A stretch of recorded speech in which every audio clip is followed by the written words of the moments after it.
Imagina sonhar com aquele intercâmbio bem filme americano, que tem o baile de formatura, os lockers da escola, né, aqueles armários, as festas com o copo vermelho, né, jogando beer pong, o crush no quarterback da escola, né, que é aquele menino atlético, as líderes de torcida. E agora corta pra realidade, que você acorda na casa de uma família completamente desconhecida, o seu banheiro tem um monte de calcinha pendurada, você vive no meio de um pandemônio, a sua escola te obriga a decorar versículos da Bíblia nas aulas de matemática. E o diretor quer que você assine um documento de censura. Tá bom pra você? Então sejam muito bem-vindos a mais um Perrengues na Gringa, aquele quadro onde vocês me mandam as histórias mais inusitadas que vocês vivem mundo afora e eu sento aqui no conforto da minha casa, dou os meus pitacos junto com a galera dos comentários. Então se você tem uma história boa aí de viagem internacional, intercâmbio, host family, roommate maluco, perrengue dentro de avião, não importa, se a história for boa, já me manda aqui no meconteseuperrengue@gmail.com, que quem sabe a próxima história que eu vou contar aqui não é a sua. E a história que eu vou contar hoje, gente, vem de uma seguidora anônima que na época ela tinha 16 anos e ela sonhava, né? Ela só achava que ela ia viver o High School Musical da vida dela, mas foi o High School Musical do Apocalipse. Eu não vou enrolar aqui, já vou direto pro perrengue, que ele é longo. Oi, Carol, tudo bem? Pode deixar esse e-mail em anônimo. Hoje eu vim contar o meu perrengue de intercâmbio. Fiz intercâmbio de high school por 1 ano nos Estados Unidos. Eu queria muito melhorar o meu inglês e viver novas experiências. Na época, eu tinha um inglês bem intermediário. Eu tinha 16 anos e estava super animada para ir. Ia ficar na casa de uma host family que tinha uma menina da minha idade, um menino de 22 anos e os pais deles. Fiz intercâmbio numa cidade muito pequena. Acho que o termo apropriado seria town, porque haviam várias mini cidades vizinhas, uma colada na outra. Não entendi muito bem. Bom, estudei em uma escola particular que se dizia cristã. Esse foi o meu erro. Aqui no Brasil, minha escola também era católica, mas o máximo que fazíamos era rezar um Pai Nosso antes da primeira aula. Nada restritivo ou que influenciasse diretamente o ensino. Antes de contar o perrengue em si, vou contextualizar como era a minha situação na host family. Depois de uns 2 meses na casa, a menina, que eu achava que seria minha melhor amiga do intercâmbio, simplesmente se mostrou a pessoa mais egoísta, cebosa e individualista. Desculpa. Eu amo o xingamento cebosa. Cebosa e songamonga, caso vocês estejam por fora, são xingamentos do momento. Eu amo. Porque é um xingamento que não me ofende. Vamos combinar? Tipo, é um xingamento que, sei lá, você tá falando uma característica aleatória, tipo cebosa. Não é tão ofensivo, mas ao mesmo tempo é meio grotesco. Te causa um certo estranhamento, assim. Eu acho ótimo. Bom, então, a menina que morava com ela era a pessoa mais cebosa, egoísta e individualista que ela já conheceu. Eu realmente tentei ser amiga dela, fiz de tudo, mas ela era muito difícil de lidar. Tinha a sensação de que ela não me queria ali, o que era estranho, já que foi ela quem pediu para ter uma intercambista na casa. Eu dividia banheiro com ela era extremamente porca, deixava calcinha espalhada, bolos de cabelo no box, ela era loira, então deixava rastros e rastros de shampoo matizante. Shampoo matizante, agora que eu sou loira, é aquele shampoo que... como que eu vou explicar? Cara, ele é roxo, tipo, um roxo muito, muito, muito denso. Então, qualquer respingo no box, que normalmente é branco, fica, sabe? Principalmente se escorre, assim, então é uma nojeira. É perigoso, inclusive, manchar, tá? Manchar dedo da mão, unha, cabelo, couro cabeludo, enfim, pele. Havia 2 pias, mas a dela ficava tão nojenta que se tornava inutilizável. Aí ela vinha usar a minha. Isso me deixava bem aborrecida, porque ela não tirava nem o lixo do banheiro. O lixo virava uma montanha de papel higiênico usado, e se eu não jogasse fora, ficaria lá por semanas. E se eu não repusasse o papel, simplesmente ficava sem. Todo domingo eu limpava o banheiro e na terça-feira já estava um caos de novo. O quarto dela, então, as poucas vezes que entrei, senti um cheiro terrível e era praticamente um lugar para colecionar comida aberta e restos de comida. Meu Deus do céu, pânico! Além disso, ela era muito individualista. Era o tipo de pessoa que, se você deixasse um lápis cair e não fosse dela, ela não moveria um músculo para ajudar. Parecia também que ela competia comigo, principalmente com relação a garotos. Ela era típica adolescente de filme americano, mean girl e drama queen por homem. Minha relação com os pais era ok, eles eram legais comigo. O que me incomodava era a falta de programação. A cidade não tinha quase nada, muito menos transporte público, e eles passavam o final de semana no sofá. Então eu quase não fazia nada com eles, mas no geral tentavam ser legais comigo. Agora que eu contextualizei a situação com a família, vou te contar o verdadeiro perrengue. Nossa, amiga, mas assim, vamos só dar, né, as devidas considerações aqui, porque brasileiro não merece viver em lugares e famílias com pessoas porcas. É lógico que tem brasileiro porco também, né? Não vou colocar todo mundo na mesma caixinha. E é lógico que nem todo gringo é porco. Mas, gente, o nosso nível de limpeza é um pouco além, entendeu? É até, às vezes, incomoda algumas pessoas até. Mas, pra mim, viver num lugar com pessoas folgadas e porcas, não dá. Mas vamos ver qual que é o perrengue verdadeiro, então. Lembra que eu disse que a escola era cristã? Então, eu realmente me assustei. Eles eram muito radicais. Para você ter uma ideia, a gente não podia aprender certos assuntos na aula de ciência por conta da religião.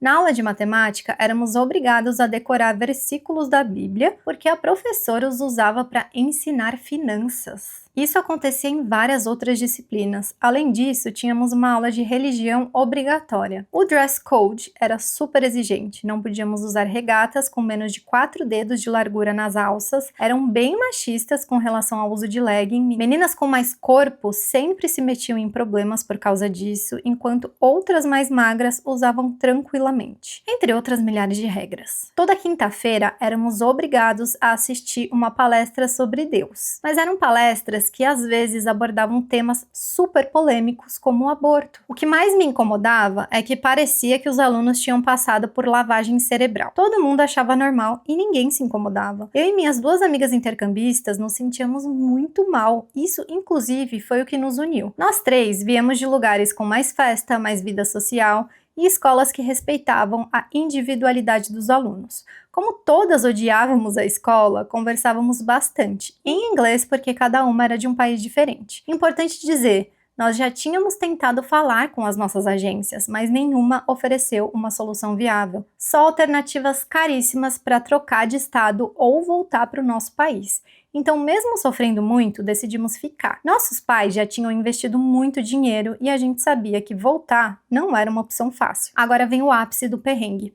Um dia, me chamaram na sala de aula para conversar com o diretor. Disseram que tinham ouvido eu falando mal da escola e que eu estava tentando influenciar outros alunos a pensar mal da escola. Queriam que eu assinasse um contrato basicamente me censurando. Meu Deus, peraí, mas você não tinha 16 anos? É, ela tinha 16 anos. E entenda, eu não fazia rebeliões nem nada. Eu só desabafava com as minhas amigas. Mas o jeito que falaram parecia que eu estava organizando uma revolução. Não, do jeito que falaram, parece que você estava numa prisão e vocês estavam fazendo a revolução comunista. Eles faziam coisas muito imorais por lá, falavam absurdos, xenofóbicos, homofóbicos, intolerantes com outras religiões e extremamente conservadores, e isso apenas me incomodava. O contrato dizia que eu estaria proibida de falar mal da escola. Ai, desculpa, eu tô rindo, mas é de nervoso. O contrato dizia que eu estaria proibida de falar mal da escola, fazer comentários ofensivos, etc. Caso descumprisse, meu visto poderia ser cancelado e eu seria mandada de volta ao Brasil. Eu, com 16 anos, inglês longe de fluente, numa sala com um diretor e 2 coordenadores, homens com mais de 50 anos, fiquei apavorado. Mano, sim! Isso é legalizado. Não pode ser legal isso. Se bem que nos Estados Unidos eu espero de tudo, né? Enfim. Mesmo assim, respirei fundo e me defendi do jeito que eu consegui. Disse que eu não assinaria nada sendo menor de idade e que aquele contrato estava em uma língua que não era a minha. Falei que se tivesse que assinar qualquer coisa, queria a minha agência e os meus pais envolvidos. Reclamei com a agência, mas honestamente era uma agência super omissa. Sempre dava um jeito de jogar a culpa em mim. Meus pais ficaram furiosos, mas não havia muito o que fazer. Ou pagavam uma fortuna para me transferir, ou eu voltava. E como eles já tinham feito um mega esforço para me mandar para lá, eu decidi que iria ficar e terminar aquele intercâmbio. Tomei isso como missão pessoal. Nenhum contrato foi assinado, eu apenas comecei a evitar falar inglês e passei a me calar nos corredores. Nossa, que pesado, cara! Caramba! Meu intercâmbio definitivamente não foi igual aos filmes. Não mesmo, amiga. Que triste. Apesar de eu ter tentado aproveitar na medida do possível, eu não fui para uma festa, não tive muitas aventuras e não vivi a experiência de high school que todo mundo pensa que é. Mais ou menos, voltei com meu inglês tinindo. Mas graças a Deus terminei o intercâmbio, saí de lá com o inglês afiado e a maturidade de quem cresceu uns 5 anos em 10 meses. E claro, fiz 2 melhores amigas que vou levar pra vida. Cara, assim, é aquilo. Intercâmbio é uma caixinha de surpresas, a gente nunca sabe como vai ser. Infelizmente, tanto com relação à host family, né, que infelizmente ela também teve essa experiência, tipo, poxa, em casa ela já tinha todo esse estresse de lidar com uma host sister americana, porca, que competia com ela, e na escola ter que lidar com uma escola um pouco estranha. E assim, gente, pode parecer muito estranho pra gente do Brasil, mas isso é muito, muito, muito comum lá nos Estados Unidos. E assim, gente, não me entendam mal, tá? Mas é muito comum, e eu já vi matérias sobre isso, de escolas, principalmente as cristãs, e, gente, infelizmente, normalmente são as escolas que têm algum foco religioso. Cara, eu já vi notícia deles pedindo para tirar livros que falem sobre mudanças climáticas, que falem sobre vacinação, essas coisas. Eu vou pesquisar aqui, quer ver? Uma matéria do The Guardian. Um distrito escolar em Houston votou pela retirada de capítulos sobre vacinas e mudanças climáticas,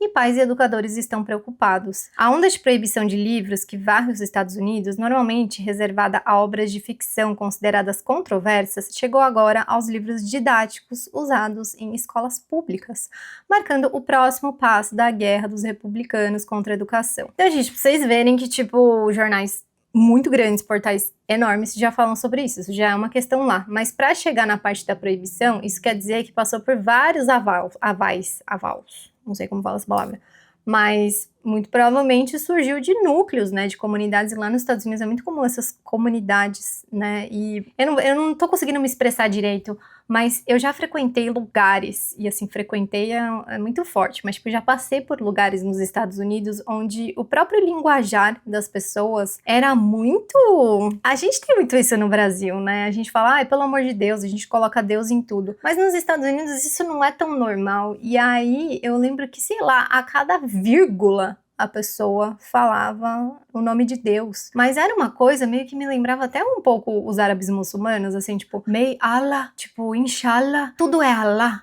Tudo é Deus, tipo... Ai, eu não sei explicar, gente. Assistam o vídeo do Marcelo Gomes da Silva que eu fiz aqui, vou linkar ele aqui, que vocês vão ver nos discursos dele. Tudo ele fala sobre Deus e algum versículo da Bíblia e tipo... Eu não sei, mas eu não quero ser... Pelo amor de Deus. Ai, meu Deus, como falar disso nesse vídeo sem ser mal interpretada? Enfim, eu só quero dizer pra vocês que é normal, tá? Isso que ela viveu aqui não é nada muito surreal, não é nada muito absurdo. Os Estados Unidos vivem isso. Pensem o que vocês quiserem, tá? Vocês são livres aqui nesse canal para comentar aqui embaixo o que vocês acharam sobre isso.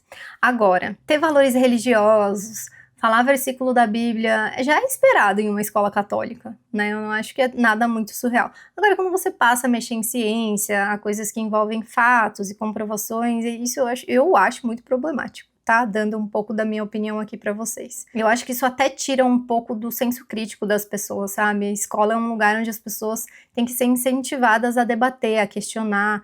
Eu lembro, nossa, nas minhas aulas de história, rolava tretas e tretas e tretas entre os alunos. Eu não, porque eu ficava desenhando. Mas porque o professor incentivava, sabe? Pô, se tem um aluno que acha isso sobre a época da ditadura militar e outro aluno que chama aquilo, que acha aquilo, vamos debater sobre, vamos fazer todo mundo da sala escutar e construir a sua, não necessariamente ter uma opinião, mas escutar lados diferentes, né? Eu acho isso tão mais saudável, né? Não sei, mas até aí é a minha opinião, né? Eu sinto muitíssimo que você tenha passado por uma experiência tão ruim de intercâmbio assim, mas fica uma lição pra gente sempre pesquisar, né? Não só host family, porque às vezes, gente, a pessoa tá se apresentando ali como pessoas maravilhosas, não tem muito como saber, só na convivência mesmo. Mas com relação à cidade, né? Eu sou uma pessoa que eu evitaria muito ir pra essas cidades muito de interior. Ai, Carol, mas nossa, você quer incentivar a pessoa a ir pra uma cidade onde ela só vai andar com brasileira? Ai, gente, sinceramente, às vezes é melhor do que passar um perrengue desse. Pelo menos você vai viver as expectativas que você tinha. Eu sei que é uma opinião controversa. Eu mesma, quando eu vim pro Canadá, as pessoas ficavam muito, nossa, mas você vai pra Vancouver? Todo mundo vai pra Vancouver. Tá, todo mundo vai pra Vancouver por algum motivo, porque se tem mais gente, tem mais opções de emprego, tem mais vida, né, entretenimento, coisas culturais acontecendo, tem mais coisas pra fazer, é uma cidade com um clima melhor, infelizmente vai ser mais caro, mas é porque tem um clima melhor, tem mais tem mais vida. É colocar na balança mesmo, tá? Quais são as suas expectativas de um intercâmbio, se você é uma pessoa que espera ser mais sociável, se você é mais reclusa. No fim, que bom que ela fez boas amigas, que ela levou pra vida. E, cara, problemático demais os caras fazerem ela querer assinar um negócio. Problemático demais. É que assim, não sei como seria a justiça com relação a isso, ela sendo estrangeira, né? Acho que não tem muito o que fazer. Mas eu tenho quase certeza de que isso é ilegal. Como você faz isso com uma adolescente? E é importante lembrar também, gente, que a empresa, né, a agência que você vai fechar o intercâmbio, ela sempre vai ser muito maravilhosa na hora de sentar lá com você, receber seus cheques, né, as suas parcelas do seu cartão. É lógico que eles vão ser maravilhosos, é lógico que eles vão prometer 1001 apoios, mas na hora do vamos ver, é sempre isso, eles são omissos. Quem que é o elo mais fraco ali? É a adolescente de 16 anos? É eles que a pessoa vai culpar. Por isso que é muito importante você ter uma boa relação com seus pais também, né? Porque num momento desses é muito importante que os seus pais conheçam a sua índole, tipo, enfim, ou pais que estejam assistindo, que eu acho mais provável que vocês conheçam a índole dos filhos de vocês, sabe? Tipo, não duvide, se o adolescente tá lá do outro lado do mundo e ele tá relatando isso, meu Deus, tipo, não tem ninguém lá pra respaldar, sabe? E essa situação de vulnerabilidade, cara, bizarro. Tô chocada com essa história. E assim, grandona ela, de enfrentar os caras de 50 anos e falar assim, não. O inglês, quebrado que fosse, mas falar assim, eu, menor de idade, assinar, não vou assinar sem nenhum responsável aqui do meu lado. Que loucura. Gente, sério. Comenta aqui embaixo o que vocês acharam desse caso. Não se esqueçam de deixar o like, se inscrever no canal, se inscrever também no meu canal de vlogs. Pra quem tiver uma boa história, manda aqui no meconteSeuPerrengue@gmail.com pra eu ler a sua história aqui também nos próximos perrengues que estão por vir. E muito obrigada pra quem ficou até aqui. Conta a opinião de vocês aqui embaixo. Um beijo e até a próxima.